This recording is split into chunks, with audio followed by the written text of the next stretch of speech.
이제 한 번 더 일어날 수 있다. 3분기 후반, 빠르면 3분기 중반 삼성전자 주식을 사놨다가 팔으셔도 될 것 같습니다. 상당히 어려운 시기가 올 수도 있다.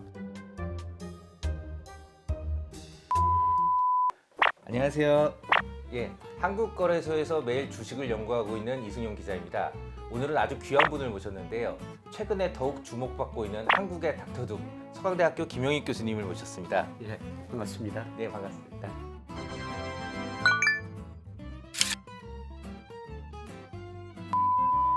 예, 교수님. 예, 요새 들어서 몸값이 더 높아지시는 것 같아요.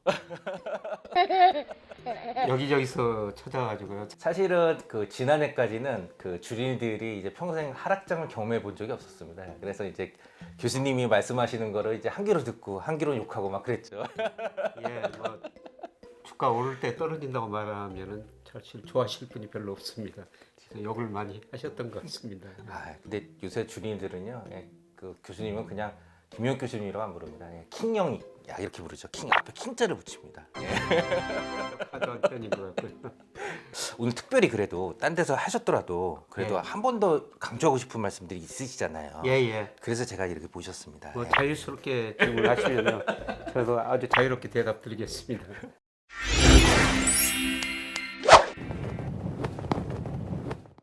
예, 교수님, 예, 단도직입적으로 요새 주식 계속 안 좋아지고 있잖아요. 예, 이게 왜 그럴까요?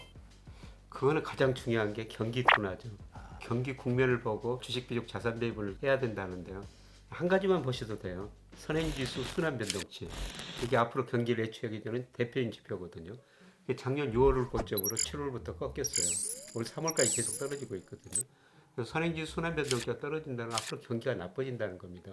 그래서 선행지수의 주가지수 그 자체도 들어있지만 같은 방향으로 움직이니까 선행지수가 떨어지는 국면에서는 주식 비중을 줄이는 게 맞죠. 뭐 주가를 결정하는 게 가장 중요한 게 금리하고 경기인데요. 물론 물가가 오르니까 금리도 각국의 중앙은행이 많이 오르고 시장금리도 올랐지 않습니까? 그게 이제 주가를 떨어뜨리는 단초가 됐다면은 보다 근본적인 요인은 경기 둔화죠.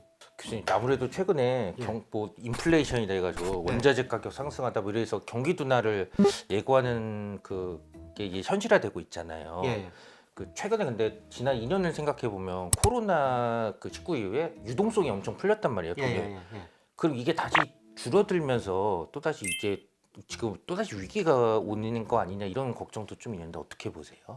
예, 유동성이 좀 축소되는 국면이에요.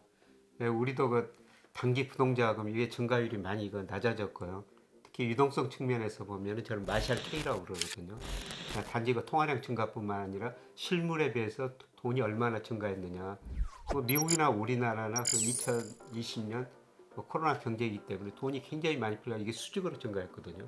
예, 그런데 M2가 GDP에 비해서 특히 미국이 상대적으로 줄어들고 있어요. 또 유동성이 좀 줄어들고 있죠. 단기적으로는 물가가 너무 많이 오르니까 우리나라가 작년 하반기부터 금리 인상했고 미국도 이제 본격적으로 금리를 인상하지 않습니까? 네, 그런 것들이 자산가에는 다 부정적인 영향을 주는 거죠. 중요한 거는 경기가 좋아서 물가가 오르고 금리를 인상한다면 이게 문제가 안 되는데요. 그런데 문제는 경기가 나빠질 조짐이 나타나고 있다는 겁니다.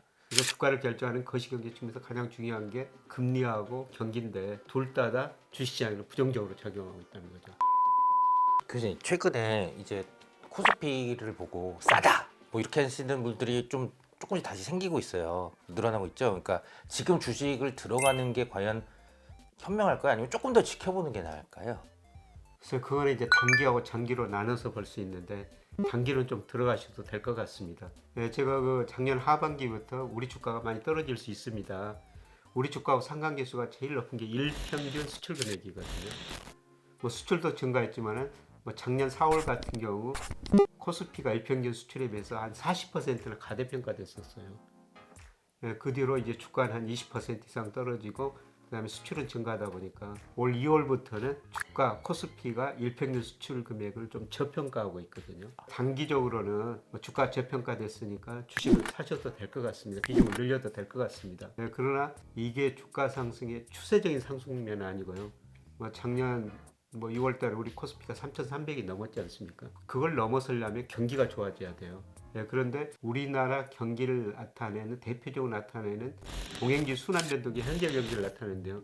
이게 2020년 5월이 저점이었습니다. 예, 그리고 올 2월까지 올라가다가 이제 3월부터 꺾이는 조짐이 나타났거든요. 이게 꺾이면 현재 경기가 나빠진다는 겁니다. 그래서 우리 경기가 지금 수축 국면에 들어서고 있다는 거죠. 최소한 수축 국면이 1년 이상은 지속될 가능성이 높아요. 72년부터 11번 경기가 좋아졌다 나쁘다 이런 사이클이 있었는데 평균 19개월 나빠졌거든요. 경기가 둔화되는 국면이니까 물론 주가가 저평가됐지만은 아직은 주가가 추세적으로 상승한 가능성은 낮다. 박스권이라고 보는데요. 박스권 하단에 왔으니까 박스권 상단은 과정이 남아 있으니까 이 시기에 뭐 긴 기간은 아니지만은 우리가 주식 투자를 장기적으로도 하고 또 단기적으로도 해야 되거든요. 뭐 주가가 오를 수 있으니까 뭐 주가 지수는 제가 12,600에서 올해 뭐 상단을 2,900 정도 보는데 10월 무렵에 2,900 정도까지 갈 수 있다고 보고 있거든요.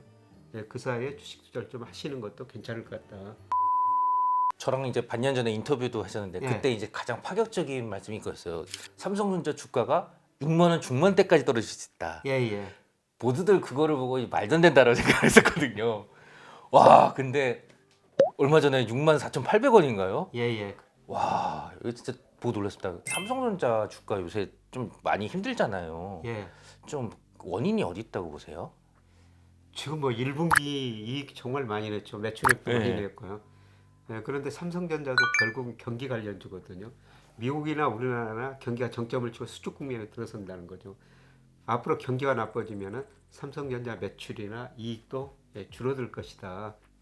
뭐 이런 측면에서 삼성전자 주가가 많이 떨어졌다 이렇게 볼 수가 있겠고요. 사실 제가 삼성전자 담당 애널리스트가 아니니까 삼성전자가 뭐 반도체에서 이익 얼마 내고 가전제품 얼마나 이익 내고 휴대폰 얼마나 이익 그런 거는 잘 몰라요. 그런데 우리 주가 지수가 그만큼 떨어질 것이다. 삼성전자가 우리 시가총액 20% 정도 차지하고 있지 않습니까? 주가 지수가 떨어지면 삼성전자가 같이 떨어질 수밖에 없죠. 그런데 지금은 제가 삼성전자 주식을 좀 사시라고 말씀을 드려요. 65,000원이면 지나치게 제가 보기에는 좀 저평가된 것 같습니다. 저는 조만간 외국인들이 우리 주식을 좀 사리라고 보고 있거든요.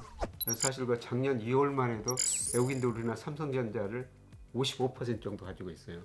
그런데 최근 51% 6만 원 떨어져 버렸거든요. 삼성전자 많이 팔았죠. 뭐 앞으로 삼성전자 이익이 줄어들 것이다. 장기적 그런 기대도 가졌지만은 최근에는 환율이 많이 올라버렸지 않습니까? 환율이 최근에 1270원, 1300원도 일시적으로는 넘을 수도 있어요. 그런데 이거는 우리 경제력에 비해서 지나치게 높은 환율이라는 거죠. 저는 조만간 환율이 1200원에 접근해 가리라고 보고 있거든요. 근데 외국인이 장기적으로 주식을 살 때는 한국의 경제 성장이 삼성전자 기업 이익도 보지만은 단기적으로는 가장 중요한 게 환율이에요. 환율이 지금 너무 높은 수준이라는 거죠. 조만간 저는 1,200원, 더 멀리 내다보면 1,150원 정도까지 떨어질 수가 있다고 보고 있거든요. 환율이 떨어지면 외국인들이 우리 주식을 사게 되죠. 우리 주식을 살 때 그게 삼성전자로 생각하기 때문에 4월까지 좀 삼성전자 주식을 사놨다가 9월, 10월에 팔으셔도 될 것 같습니다. 그 아무래도 삼성전자 주가에 대해서는 뭐 물리신 분들이 많아요. 지금 존버라고 하죠. 네. 이게 계속 들고 있으면 분명히 가을에는 반등이 될 거란 말이에요. 그쵸 교수님 예상대로 하면. 근데 내년엔 어떻게 보세요?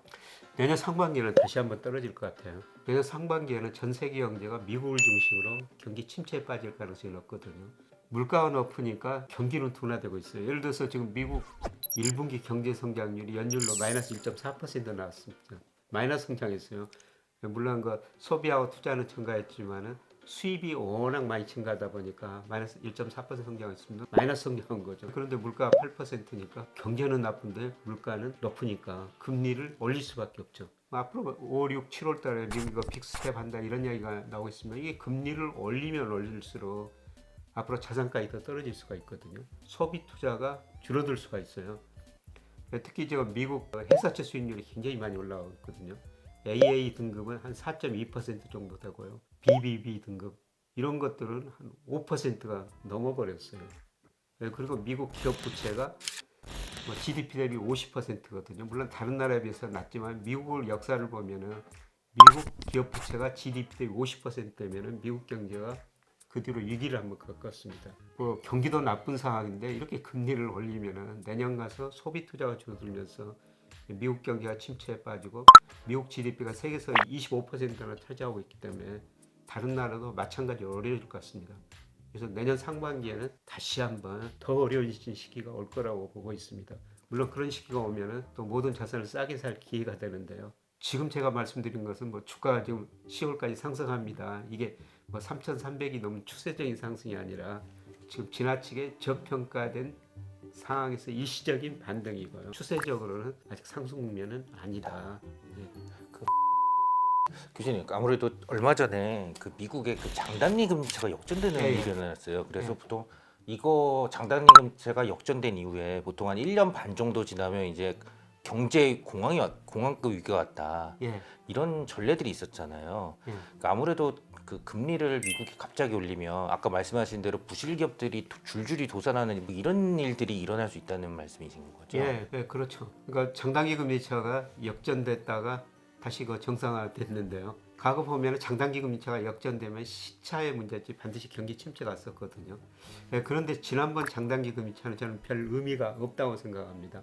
예, 지난번은 10년 국채 수익률도 오르고 2년 국채 수익률도 같이 오르면서 잠깐 역전됐거든요. 예, 그런데 문제는 10년 국채 수익률이 떨어지면서 역전되면 이거는 경기 침체 신호예요. 네, 그런데 지금 미국 10년 국제 수익률이 3% 근처까지 올라왔습니다만은 저는 하반기 후반, 뭐 3분기 후반, 4분기 가면서 미국 10년 국제 수익률 떨어지리라고 보고 있어요. 앞으로 경기가 둔화될 것이다. 그러면은 국제 수익률은 미래의 경제성에 미래의 물가가 들어 있으니까 국제 수익률이 떨어지면 경기가 둔화된다는 거고요. 뭐 단기 금리는 그때까지는 계속 올릴 것이니까 10년 국채 수익률이 떨어지는 가운데 2년 국채 수익률이 오르면서 장단기 금리가 역전될 수가 있거든요. 이거는 경기 침체 신호라는 겁니다. 그게 이제 한 번 더 일어날 수 있다 이 예, 말씀이시죠? 저는 3분기 후반, 빠르면 3분기 중반에도 일어날 수가 있고요. 그렇게 되면 경기 침체라고 보시고 3분기 중반 때 주식 비중을 가감히 저는 또 줄이는 게 올바른 거 전략이 아닌가 아, 예, 예. 제 견해입니다. 네네. 교수님 말씀 들어보면 이제 올해까지는 어떻게든 반등을 이용해서 최대한 자산을 불려놓고 전부 이제 현금으로 바꿔놓은 다음에 이제 또 한 번 이제 IMF 같은 그런 위기가 오기를 기다려야 되는 그런 상황인 거네요. 근데 사실은 저희가 코로나 때를 생각해 보면, 그러니까 이제 10년 전에 글로벌 금융위기나 IMF 때 같은 위기가 왔어야 되는 건데 유동성 트럼프가 그 유동성을 말도 안 되게 풀어가지고 이게 예. 약간 임시봉편으로 넘긴 거 아닌가, 약간 이런 봉합한 게 아닌가, 약간 이런 느낌도 좀 전 예, 들었거든요. 맞습니다. 2008년 글로벌 금융위기가 있었고요. 그다음에 2020년 뭐 그레이트 록다운, 뭐 코로나 경제위기가 예. 있었죠. 근데 둘 번 다 심각한 경기 침체가 왔는데요. 사실 V자형 반등을 했고 자산 가격도 V자형으로 엄청 올랐거든요. 네, 그거는 정부가 돈을 많이 썼고 특히 중앙은행이 돈을 엄청 풀었었죠. 특히 미국 중앙은행 연준 얼마나 돈을 많이 풀었습니까? 2020년 3월에서 6월 사이에 연준의 자산이 3조 달러가 늘어버렸어요. 그렇게 가감한 조정정책, 통화정책 써가지고 경기가 V자형 해보고 자산 가격도 많이 올랐죠. 그 두 번의 위기를 겪는 과정에서 정부가 돈을 많이 쓰다 보니까 정부가 지금 부실해져 버렸거든요. 미국 정부 부채 GDP 대비 130%예요. 물론 일본 230%면 훨씬 낮지만은 선진국 정부가 부실해졌고요. 그다음 저금리 때문에 특히 중국 같은 나라, 신흥국가는 기업 부채가 확 늘어버렸죠. 우리나라 같은 데는 가계 부채가 급증해 버렸거든요. 한마디로 부채에 성장했다는 것이죠.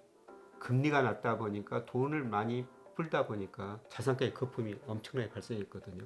저는 특히 미국 자산 거품이 제일 심각하다고 보고 있습니다. 그래서 모든 자산가의 거품이다 이런 말씀을 드리는데요. 미국 국채 수익률이 한때 10년짜리 0.6%까지 떨어졌어요. 기억나십니까? 예, 그렇죠. 네. 예. 근데 지금 3%까지 올라왔어요. 그렇죠, 그렇죠. 국제 시장의 거품이 발생했다 지금 붕괴되는 과정이죠. 금리가 오르면 채권 가격이 떨어지니까요. 네, 그리고 주식 시장에서도 뭐 여러 가지 지표가 있습니다. 버핏 지수라고 그러는데 GDP 대비 미국 전체 시가총액이 334% 작년 말.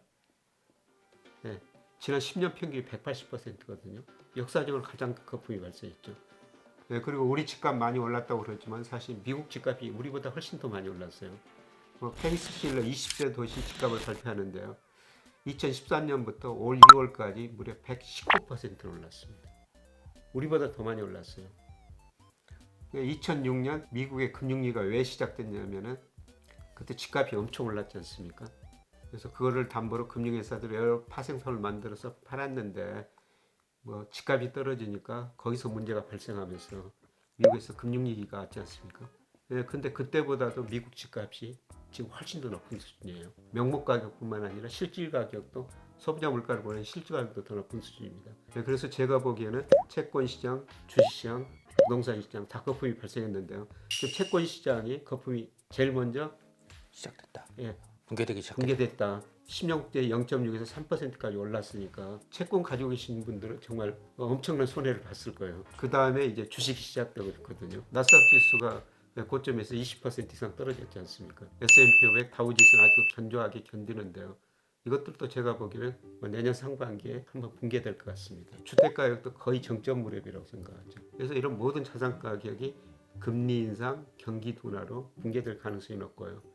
제가 어두운 말씀을 드리고 있습니다만 내년 상반기는 상당히 어려운 시기가 올 수도 있다. 그래서 짐 노저스라는 사람이 가끔 그런 이야기를 하지 않습니까? 80평생 보지 못했던 글로벌 경제 위기가 올 수 있다. 저는 그 정도는 아니더라도요. 3분기 후반, 4분기 가서는 리스크 관리를 정말 잘 하셔야 된다. 그러면 좋은 기회를 맞이할 수 있을 것이다 이렇게 보고 있습니다. 교수님 그러면 아무래도 현금을 많이 갖고 있어야 된다는 말씀이신 거죠? 예, 현금을 많이 보유하고 있어야 되죠. 기업이나 개인 현금 가지고 있으면 자산가격이 떨어졌을 때 모든 자산을 싸게 살 수 있고요. 기업 측면에서도 그렇게 주가 시장이 어려워지면 좋은 기업도 기업 가치가 굉장히 떨어지거든요. 좋은 기업도 살 수가 있죠. M&A 좋은 기회가 될 수가 있죠. 좀 채권도 좀 투자하셔야 된다고 생각하고 있어요. 네, 지금 제가 보기에는 우리나라가 10년 국채 수익률이 최근에 3.4% 안팎까지 올랐습니다만은 우리 명목 GDP 성장률하고 장기적 10년 국채 수익률이 거의 비슷하거든요. 근데 우리나라 명목 잠재 성장을 추정해 보니까 3%예요. 지금 적정 수준 넘어서 버렸다는 거예요. 네, 그러면 조만간 우리 10년 국채 수익률은 저는 떨어지리라고 보고 있어요. 국채 수익률 10년짜리가 떨어지면은 채권 가격이 올라간다는 거죠. 네, 이럴 때는 채권 투자도 좀 많이 하셔야 된다는 거죠.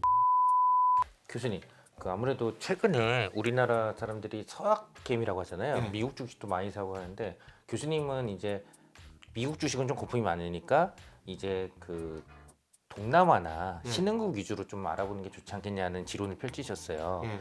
최근에 그러면 그 동남아 같은 그런 신흥국에 대한 투자에 대해서 어떻게 생각하시나요? 예, 제가 미국 주가에 대해서는 거품이다. 미국 가계자산에서 예. 주식 비중이 52%다. 역사상 가장 높은 수준이다. 그래서 미국 주식은 좀 줄이시는 게 좋을 것 같다. 그런데 실제로 미국 주가 기술주 중심으로 많이 떨어졌죠. 네, 많이 떨어졌죠. 최근에 서학개미들이 많이 산 15개 종목 3월까지 수익률 보니까 평균 수익률이 마이너스 21%더라고요. 좀 반등할 겁니다. 근데 끝이 아니다. 그렇지 않다. 이제 저는 시작이다. 그 다음에 내년 상반기에 우리 주가도 미국 주가도 떨어진다고 말씀드렸습니다. 주가 방향은 같거든요. 근데 상대적으로 우리 주가나 중국 주가는 미국 주가보다 덜 떨어지고요. 올라갈 때는 이제 더 많이 올라가려고 보고 있습니다. 저는 이제 미국 비중을 좀 줄이고 아시안 비중을 늘려야 되는데 중국일 수도 있고요. 특히 저는 베트남, 인도, 인도네시아. 우리 수출 보면 세계 경제 흐름을 알 수가 있는데요. 우리 수출 중에서 장기적으로 미국 비중, EU 비중 줄어들고요. 중국 비중은 늘어났다가 지금 정체 상태고요. 특히 아세안 비중이 굉장히 빠른 속도로 늘어나고 있거든요. 그래서 2000년에 아세안이 우리 수출에 차지한 비중이 11%였어요.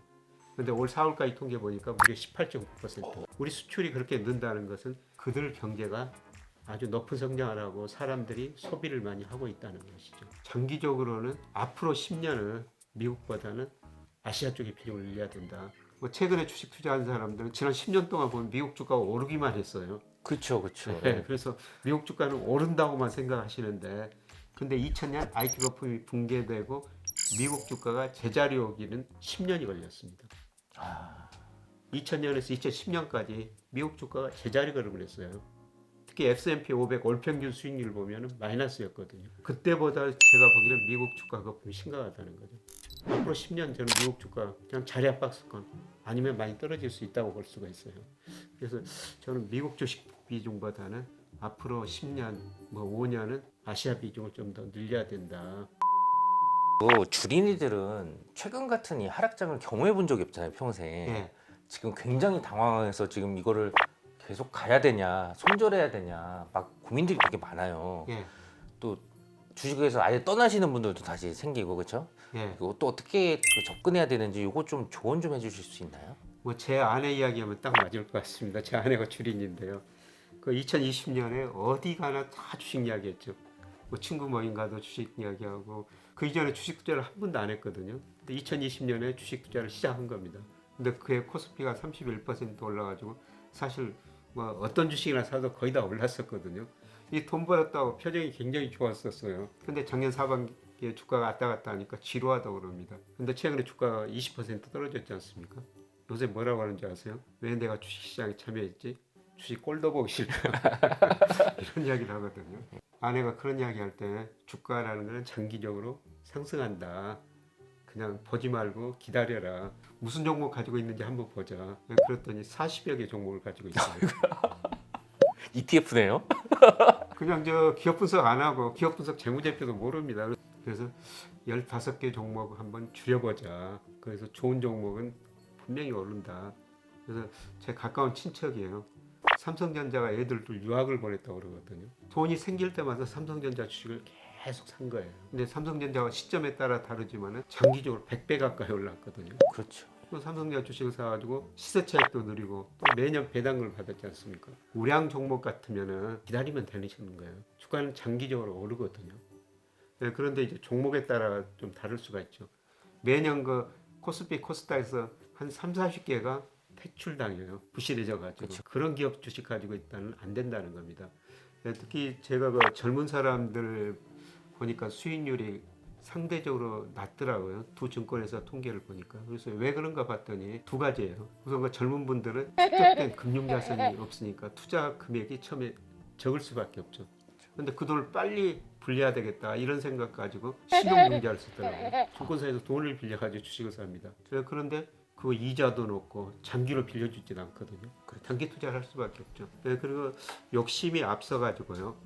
소수 종목에 집중 투자하는 경향이 있었어요. 뭐 많이 오르면 좋지만은 그렇지 않을 경우는 많은 손해를 보거든요. 제가 이런 말을 했더니 어떤 젊은 분이 달걀이 계란이 우리가 흔히들 그 여러 바구니에다 담아야 된다고 그러잖아요. 그렇죠. 분산 투자를 해야 된다는 거죠. 근데 돈이 적으니까 달걀 하나밖에 없는데요.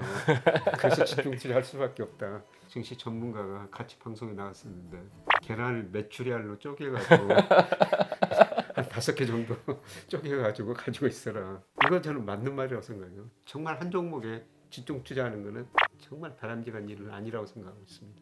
근데 이런 의미에서 주식 투자는 좀 여유자금으로 하셔야 된다는 겁니다. 여유자금으로. 뭐 1년 내에 그 결혼자금이나 집살 자금으로 주식 투자에서는 절대 안 됩니다. 예. 주식 투자는 정말 여유자금으로. 여유자금으로 해야지 인내심도 생기고. 인내심도 예. 그 가지고 계시면 오르거든요. 무조건 오른다. 장기적으로. 예, 장기적으로. 하다못해 뭐 ETF라도 사면 그렇죠. ETF라도 사면 예, 예. 시장에 투자한 ETF를 사서 무조건 오래 들고 있으면 필승이다. 그렇죠. 은행 이자보다 훨씬 높습니다. 그리고 배당 투자는 해야 되죠. 배당 투자를. 예. 지금 우리나라 코스피 배당 수익률 한 2% 중반쯤 되거든요. 은행의 이익은 금리가 1%좀 넘지 않습니까? 그냥 코스피 전체를 사가지고 배당 받으면은 은행 이자보다 높다는 것이죠. 예, 그리고 주가는 장기적으로 오르는 거니까요. 배당 받다가 또 오래 가지고 있으면은 뭐 주가 지수 오르니까 시세 차익도 누릴 수가 있는. 그렇죠. 예. 그러니까 결론은 인내심을 가지고 꾸준히 여윳돈을 가지고 절대 신용문자 쓰지 말고. 예. 인생은 마라톤. 네, 이게 오늘의 결론입니다. 네.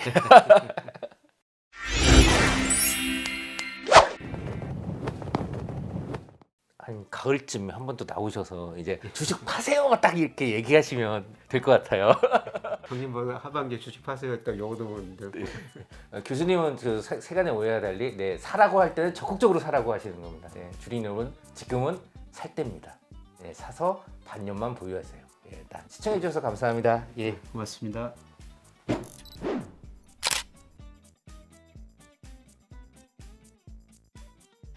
돈줄의 길목을 지켜드립니다.